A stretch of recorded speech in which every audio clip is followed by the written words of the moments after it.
It's ironic, really, that the game that looked to have all but ended Erik ten Hag's tenure as Manchester United manager may actually have been the one to save him.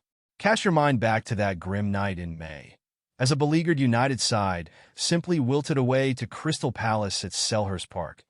The likes of Michael Ollis and Ebereki Eze running riot in that thumping 4-0 win for the hosts. The writing was seemingly on the wall for the man in the visiting dugout, but to his credit, the Dutchman did not fold, instead regrouping in the final knockings of the season heading into the FA Cup final. A change in tact, which saw Sofiane Amrabat move into a more defensive-minded midfield, brought about wins over both Newcastle United and Brighton and Hove Albion, prior to the Red Devils seeing off Pep Guardiola's men at Wembley, all while deploying this new, strikerless 4-2-4 formation. It could be said that had it not been for that night in South London, and its subsequent impact on the setup for the Cup final, then Ten Hag would no longer be at the helm. The aim now is for the 54-year-old to illustrate that progress has been made as the two sides prepare to meet again this evening. Man United team news. Fresh off back-to-back wins in all competitions, having notably hit League One side Barnsley for 7 in midweek, the doom and gloom has somewhat shifted at Old Trafford, with a run now needing to be put together to mount a charge on the top four. Not that anyone will be getting carried away. Not with this team, at least, but there are certainly positive signs, not least the slow introduction of new man Manuel Ugarte, as well as the return of a handful of prior absentees. The likes of Victor Lindelof and Tyrell Malacia are now back in first-team training, while both Mason Mount and Rasmus Højlund are in contention to feature later today, with the latter man having been absent since limping off against Arsenal during preseason. With Luke Shaw still working away in the background, Ten Hag's squad is slowly but surely beginning to come together, with there likely to be no excuses once the former Ajax boss does have everyone fit and available.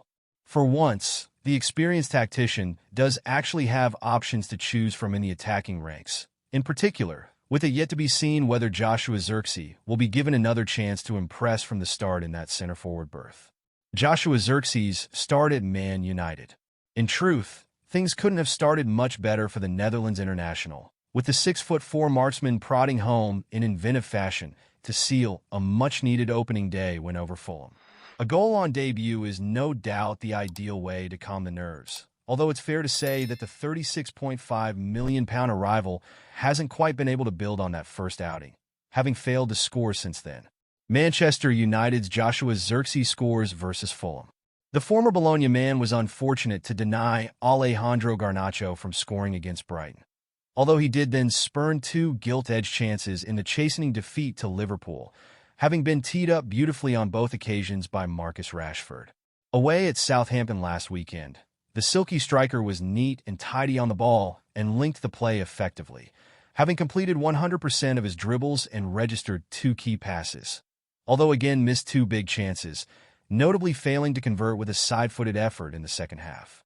Perhaps it would be harsh to remove him from the starting lineup when the Dutchman is showing signs of life, although Ten Hag certainly has other options at his disposal, with their no doubt wisdom in returning Amad Diallo to the fray instead. What Man Utd's front three should be versus Palace? Yes, it was only Barnsley, but the manner in which United dispatched their lower league opponents was rather impressive, with the aforementioned Rashford looking delightfully menacing on Tuesday night. Among the club's top earners on a reported £300,000 per week, the Englishman, who scored just 8 goals in total last season and missed out on Euro 2024 as a result, has been rightly criticized for his worrying drop-off of late. Yet if recent weeks are anything to go by, the 26-year-old may just be finding his groove again. Again, the quality of the opposition should be considered, but Rashford terrorized the visiting backline in midweek, leading the line in fine fashion and helping himself to his second and third goals of the campaign, after also netting against the Saints. The days of deploying the academy graduate through the middle seem to be over, but with Zirkzee not exactly firing, and the returning Højlund still set for a squad role, it could be time to give Rashford a run in the side as the leading number 9. Amad. That would then allow Garnacho to remain on the left flank after the Argentine provided 4 goal contributions against the Tykes, while on the opposite side, the rising star that is Amad can return in place of Antony. The Ivorian wizard, as described by journalist James Copley, has been a shining light so far this season, having notably netted in the defeat to Brighton, while also being hailed as United's best player away at St. Mary's last week, as per men's Samuel Luckhurst. Ahmad's game in numbers versus Southampton. 90 minutes, 1 assist, 69 touches, 90% pass accuracy, 6 key passes, 1 shot on target, 4-7 ground duels won, 1-to-1 aerial duels won, 9x possession lost, 4 tackles. Stats via SofaScore. The only league game that the 22-year-old hasn't started this season was in fact the loss to Arne Slot's side, although he certainly made an impression off the bench on the day, having provided 2 key passes in his 21-minute cameo, while also creating 1 big chance, and registering an impressive 91% pass accuracy. Chalkboard. Football Fancast Chalkboard Series presents a tactical discussion from around the global game. Having largely played a bit-part role last season due to injury, the one-time Atlanta man, who has still only made 27 appearances for the club in 3.5 years, no doubt warrants an extended run of games, with the right-wing berth now arguably his to lose moving forward. With Garnacho and Rashford also both deserving of a start, the easy solution would be to trial this new-look front three and leave Zirkzee sitting alongside Hodgson on the bench, ready to make an impact when needed. Ahmad Garnacho.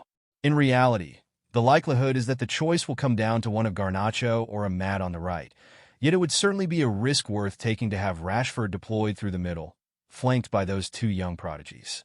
In any case, Ten Hag's men should be hopeful of avenging the shambles that was their previous trip to Selhurst.